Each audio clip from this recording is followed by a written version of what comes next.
A lot of people talk about this culture ad, and typically that speaks to company culture, but I think especially, coming from a Mexican background, it also means your actual culture and your actual heritage, because everyone has something unique to bring to the table. And it's hard because I will say normally companies do expect you to change and they have a preference on how you would like to be.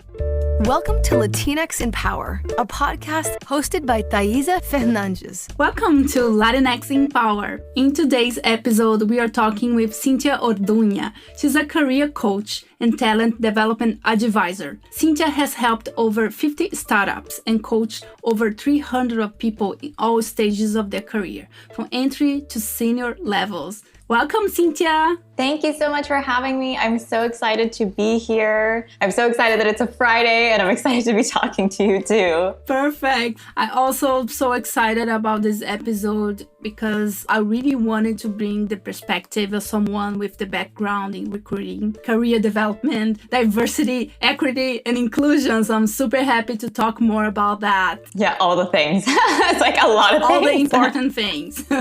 And this is the question I usually ask my guests, and I love all the answers I get. So what does it mean to be a Latina for you? I really thought about this one, and I know that you asked every single person. And I know within the Latinx community, there are so many different types of cultures. But what I think is really universal are the values that you have as a Latina. So growing up, for me, I was taught that family is everything, and I still live with and take care of my grandparents. And I was also taught to be kind to everyone that I was meeting, or to be very generous, or to always feed people. You can never have someone in the house without feeding them. And there's always a ton of food for everyone. So to me, it's about being very loving and taking care of people. And my family has shown me time and time again that they're willing to make sacrifices in order for me to have a better life. So that's what it means for me to be a Latina. And I would say it's the values that I hold really closely. That's beautiful. I can definitely relate to that. And the feeding part makes me laugh a lot.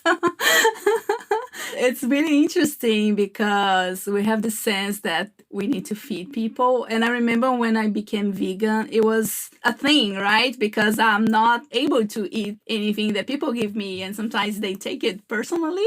And there's another thing that I think is interesting, especially if you go to someone's place, you need to repeat the food. If they give you something, you need to repeat. If you don't repeat, it kind of means you don't like it that much. I don't know if you have that too. I mean, I would say in my grandmother's eyes, it's rude not to eat someone else's food. And I've also been trying to become or have more of a vegetarian diet. And both my grandparents have been like, that's ridiculous. Like, that's the most ridiculous thing I have ever heard, because our food has a lot of meat in it. It's just part of the culture. So I definitely feel you on that one. But it's step by step, baby steps to getting there. Totally. I love that. And tell us more about yourself and your journey. Yeah. So I'm Mexican American. My family on both my mom and my dad's side immigrated from Mexico. On my mom's side, I think I'm second generation. On my dad's side, I think I'm third or fourth generation. I'm not so sure as to who was the first person that came here. But my passion for social justice started early on. And just as a woman of color who also happens to look a lot younger, I've had a lot of instances of prejudice, discrimination, and microaggressions both in and out of the workplace. And I began looking into systems of inequality around 6 years ago when I started working in human resources. And what happened was, after I filled out the EEOC report for the company, I realized I was the only Latina working in the organization in a non-janitorial capacity, and that 80% of their employees were white. So from my experience in HR and tech recruiting, I started to realize more and more how there wasn't a lot of representation, and there wasn't anyone that I worked with that looked like me. So these are one of the many reasons that I've dedicated my career contributor to uplifting diverse voices in the workforce by coaching on career development and advocacy and allyship. And that's really been my main focus for these past few years, has been helping on people from underrepresented communities grow in their careers and also researching those inclusive work cultures. Well, I'm glad we have people like you working on that.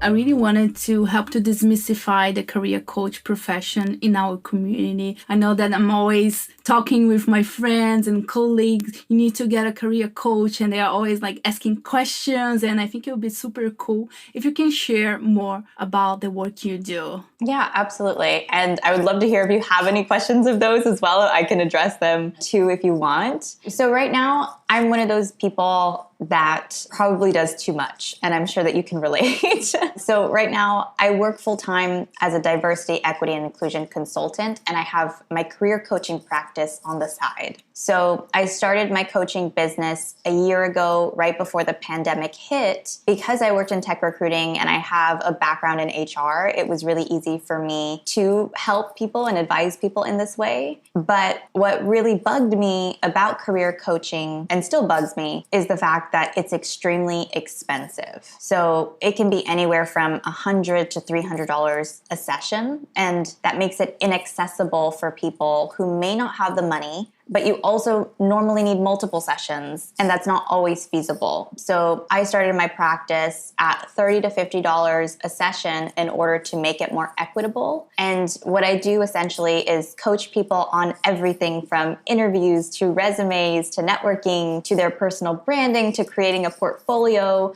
or even starting their own business. And I specifically focus on tech career paths and creative career paths. Amazing. And I think it is interesting what you said. I think people sometimes they have this idea, oh, I need a career coach when I have a problem. A problem being I want to switch jobs or I want to change my career, but not exactly, right? Sometimes you just want to create a plan, 5-year plan, or sometimes you just want to improve something or brainstorm what is your next step, right? Yeah, I think you could go to a career coach for anything. You know, it can be anything from kind of like you just said, do I want to switch jobs? Do I feel like leaving my boss and my job? Am I looking to go into a different industry? And I would say going to a career coach whenever you do have a question about your career is helpful. But ideally, I would say once you know more or less what direction you want to go would be the better time to go to a career coach. So I would say an example is, let's just say you do want to switch jobs and you want to switch industries. Well, okay, can I reach out to people in my network to start hopping on informational interviews just to learn about what is the new industry that I want to go into? What is this new role that I want to learn? And even get a sense if that's really the direction that I want to take. And once you've talked to people and gathered an idea of what your next step is, even if you don't have all the answers, that's when it makes the most sense, I think, to go to a career coach, because you already know what your goal is, and that person can help you create the action plan to get to your goal. It's not that you can't go to a career coach ahead of time. I just think in terms of, again, the investment that it is, it would probably make more sense to utilize it once you know what that goal is. Mm-hmm. Awesome. Amazing tip. Thinking about the pandemic and everything being remote right now, how do you feel about it? I personally love the remote part of the pandemic. I do know that last year it was very hard because unemployment rate was at an all-time high, specifically within the United States. And, you know, a lot of people were losing their jobs. A lot of people didn't know what they were going to do next. And it was harder to get a job because a lot of companies stopped hiring or they put a freeze on their hiring. So for me last year, I worked with a lot of people to help them get jobs during the pandemic. And what I've found was, one, even if you're still on the job search right now, it is not impossible to get another job. There are tons of companies that are hiring, and there are tons of industries that actually boomed because of the pandemic. So there are tons of jobs that are opening up. And then the second thing is the remote aspect of the pandemic also helped people because you're now not limited to the location that you're in, because you can apply to jobs that may be outside of Los Angeles. You can apply to jobs that are outside of New York.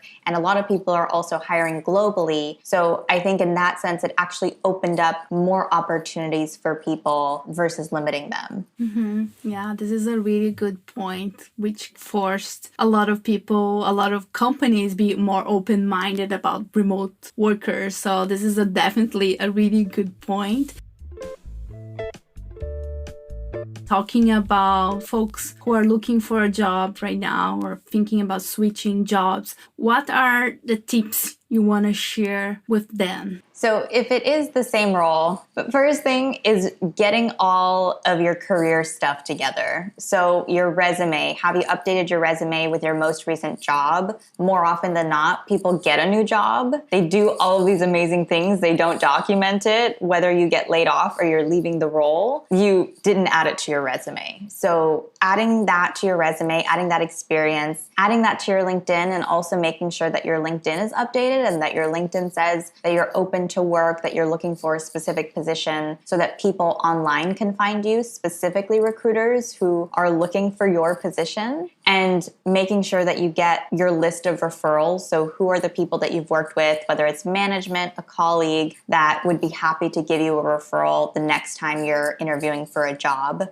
And also getting organized with the list of companies that you're thinking about working for. So, okay, I want to get into this next position. Maybe I'm a customer success manager. So where are all the companies where I would love to be a CSM? And then who are all the people that I would love to speak to in those companies? Is it someone that's also in a CSM role so I can get a little bit more of an understanding? Or is it a manager of, the customer success department? Or is it the recruiter that you want to reach out to? Make a list of a few people from each company that you want to speak to, because more likely than not, some people don't end up responding. And start networking. Right now, your network is the easiest way to land that first interview. So start reaching out to those people, hopping on informational interviews, learning more about the companies that you want to work for, learning more about the roles, and getting all of that organized. Because once you have all of that, if someone were to say, you know what, this position just popped up, send me your resume, I'm going to introduce you to the recruiter. You want to make sure that you have that ready and you're not rushing like, oh my gosh, I took 2 steps forward and then I realized that I don't even have my resume updated,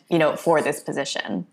I love what you said about the references, because this is not something I think we usually think. We just think when we need it, and it might be not the right timing because you might not be able to contact the person you thought about. So yeah, that was really good. And I think also the list of the companies and industries you want to be part of, I think it's really nice because it's also kind of like a way to brainstorm where you want to be. So yeah, this exercise, it's super amazing. I did that last time before I joined Twitter, and it was really nice to kind of like brainstorm where I really want to be and why. And this is the list. I'm going to check this list because I think sometimes it's easy to feel overwhelmed. And sometimes on LinkedIn, it's super easy to apply. You basically just apply. Sometimes you don't think that much where you want to be, which company, which product you want to be part of. So it's a really nice tip. Yeah, and I like how you mentioned referrals as well, or you touched on it, because I've even had experiences with friends where they have given a referral and the referral actually didn't even end up being very beneficial to them, ended up causing them to not get the job. So with the referrals, I would say, yes, always keep people top of mind, but at the same time, I would double check with someone to say, hey, I would love to put you down as a referral as I'm looking for my next role. Is that something that you would feel comfortable with? And really have a conversation with them of how they may be portraying you, because you don't want to give a referral from someone you think may shine you in a good light, end up having the opposite happen.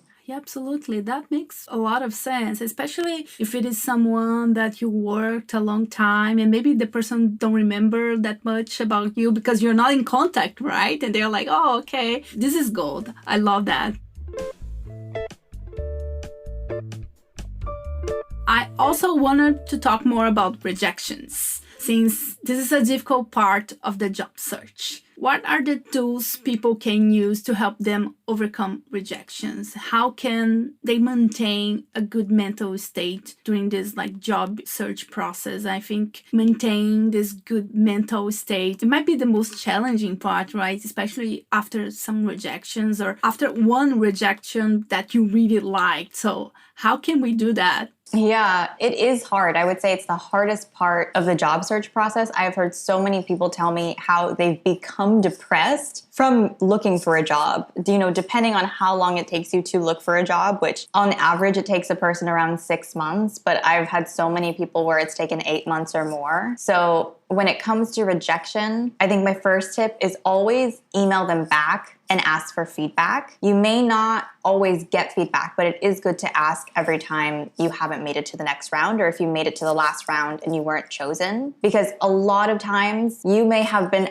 absolutely amazing, and it was a very small difference in why the other person got chosen. So when you have that insight, it's easier to feel like it's not because there's something wrong with you and you're not worth it. So allowing yourself to actually see if there's any feedback for you is going to take your mind away from all of the things that we can make up about ourselves because we don't know the answer. And another thing is, because we're talking about mental health, is to make sure that you're living your life holistically. So reward yourself with something small every day for putting in the work to look for a new job, because it is the most draining process and you deserve to enjoy life right now. So making sure that job search doesn't take over your life, and treat it as if it were a job itself. So set up your schedule as if you're going to work. What time do you want to start? What time is lunch? What time is your day end? And utilize the time off to do things that make you happy and enjoy your weekends and anything that makes you feel good that takes away from your job search. Because if rejection and the job search starts to take over your life, then that's going to get to your head. And when you're making time to do other things and make yourself happy, you remember that you are more than a job, you are more than rejections, and you are a unique and amazing human being. So rejections don't define you if you don't let them. So I would say that's two things: is gain as much information as you can, and also make sure that you're not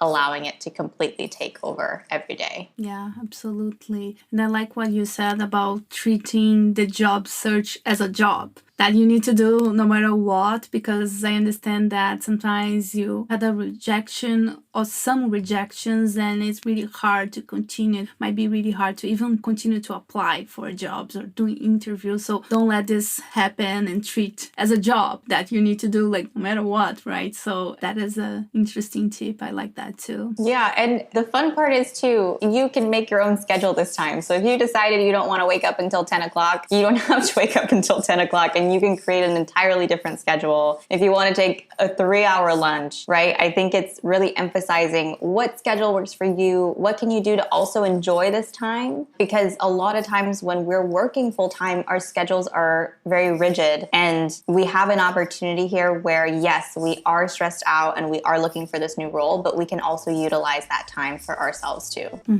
Amazing.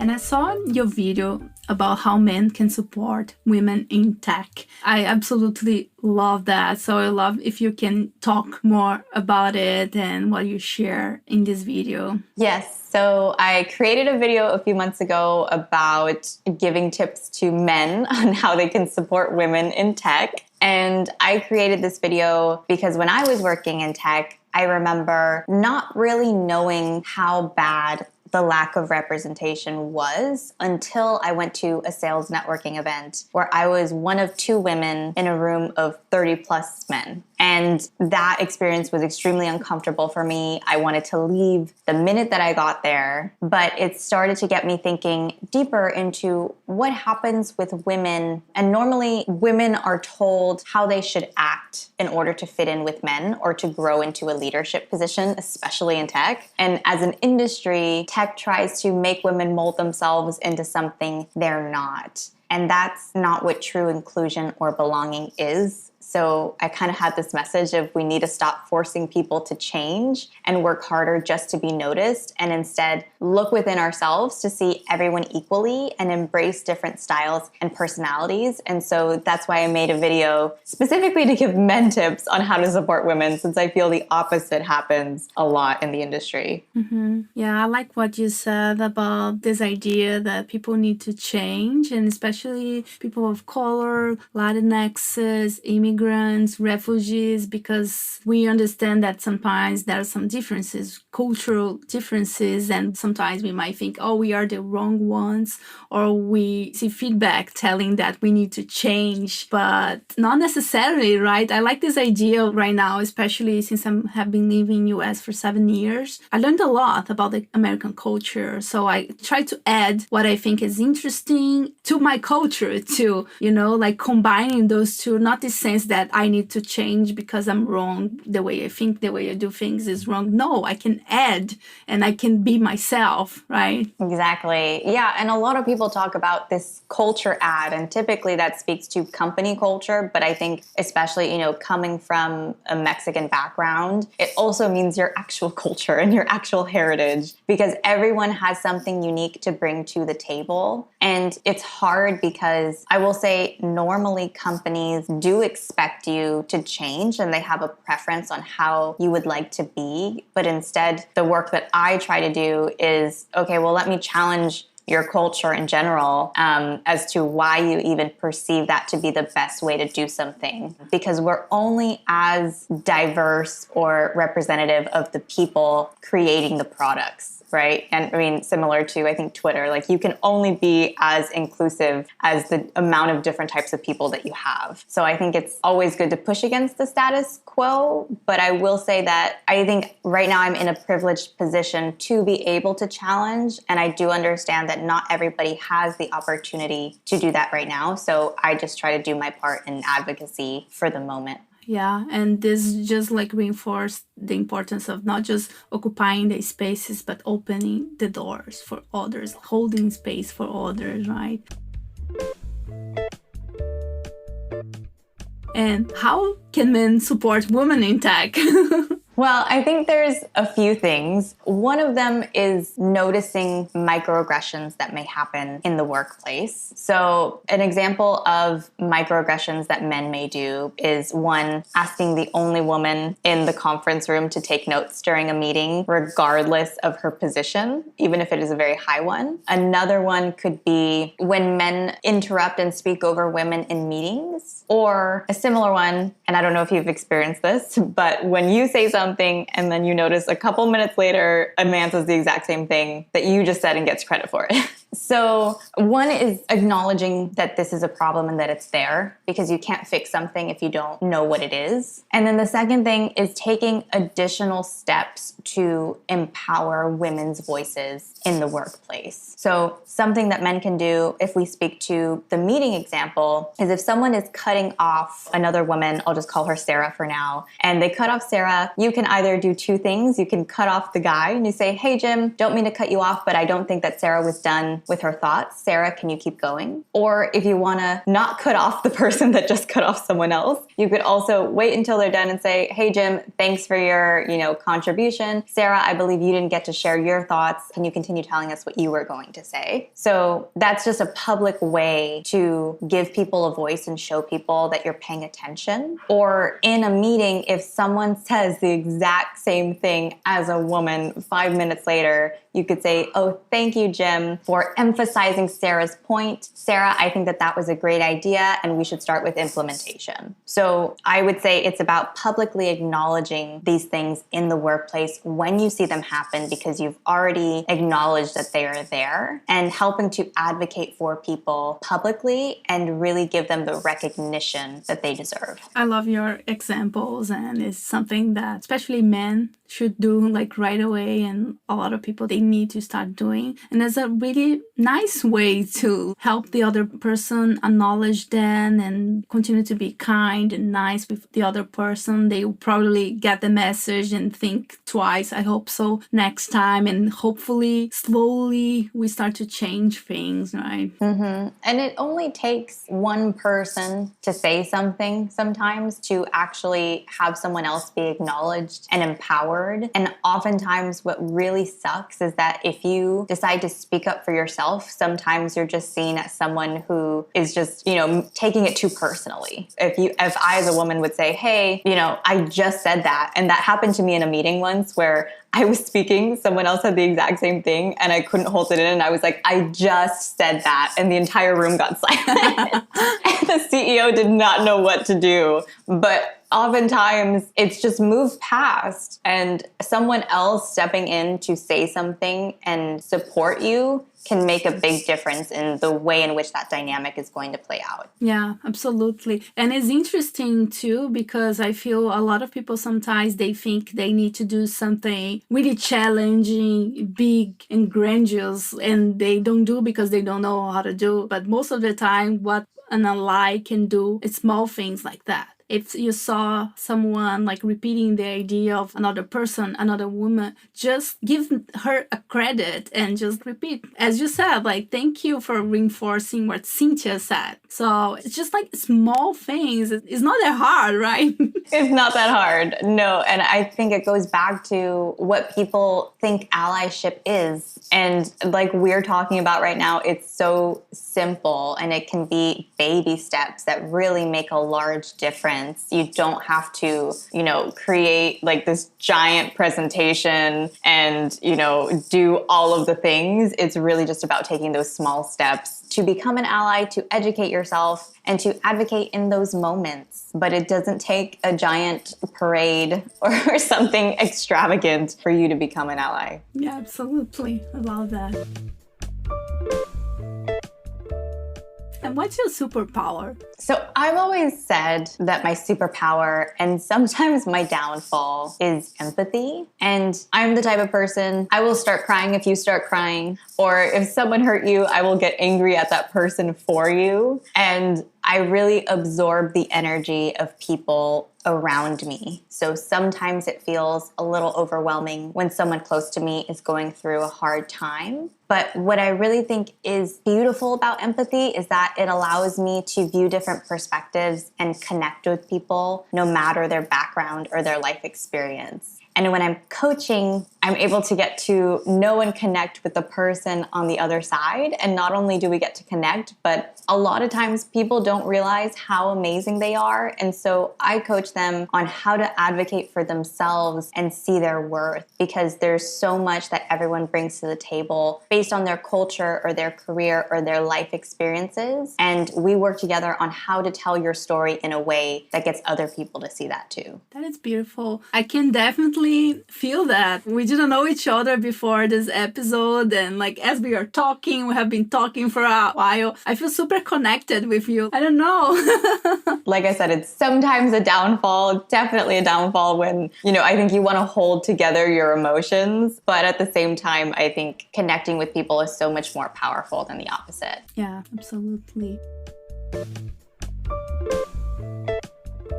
And our last question, I'm having a lot of fun, of course, with all the questions I'm asking. I'm learning a lot with this process, but also resources. Can you share with us which resource helped you in your journey? It can be a book, podcast, movie, someone inspiring that we should check, any quote. Yeah. So I'm going to be honest. I'm energized by constantly learning and doing new things. So there is never a time when I'm not doing a million things at once.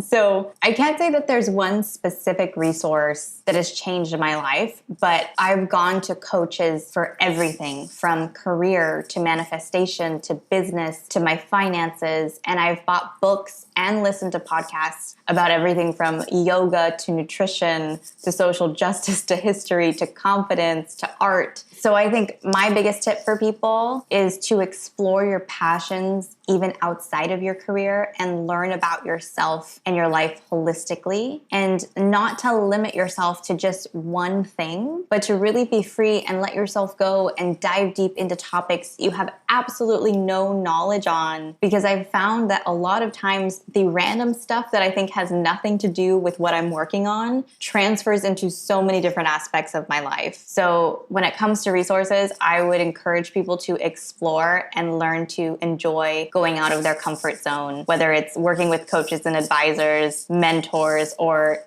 diving into books and podcasts that may have your interest, but you don't think is something that you should be putting your time towards. Yeah, this is a really good mindset to have, especially because sometimes people might think, oh, I want to learn more about ceramics. Am I like creating my own store to sell my ceramics? Maybe not. Maybe you just don't want to do ceramics, and that's okay. You don't need to make this your life, right? It's just something that you like to do. And I think it's really interesting having this mindset. Yeah, and I love that you brought up ceramics too. I haven't tried it. I do want to try it once we can actually go to a class. But a way, maybe in which ceramics can also transfer is ceramics getting you out of your comfort zone? Is it, maybe helping your hands get a break from the typing that you do all day? Or is there a specific way in which they teach ceramics, whether it's about thinking about what you're going to create, that can help you think about a business problem next time you brought something up at work? So there are so many different aspects of,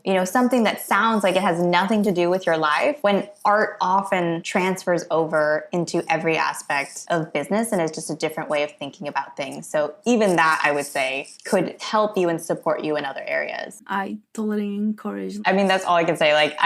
Just in this year, I've probably tried out at least 15 things. So that's why I say nothing comes out. And there's no one thing that really comes to mind. And sometimes maybe it's not even weekly. Sometimes maybe it only takes your attention for one day, but that's okay too. You don't have to stick to everything, just allow yourself to explore. Yes, 100 times for that. And I wanted to finalize this episode with a quote that I saw in your LinkedIn, and I thought it was so beautiful. So I wanted to say, it is a quote by David Viscott, and it says, "The purpose of your life is to discover your gift. The work of your life is to develop. The meaning of life is to give it away." That was so beautiful.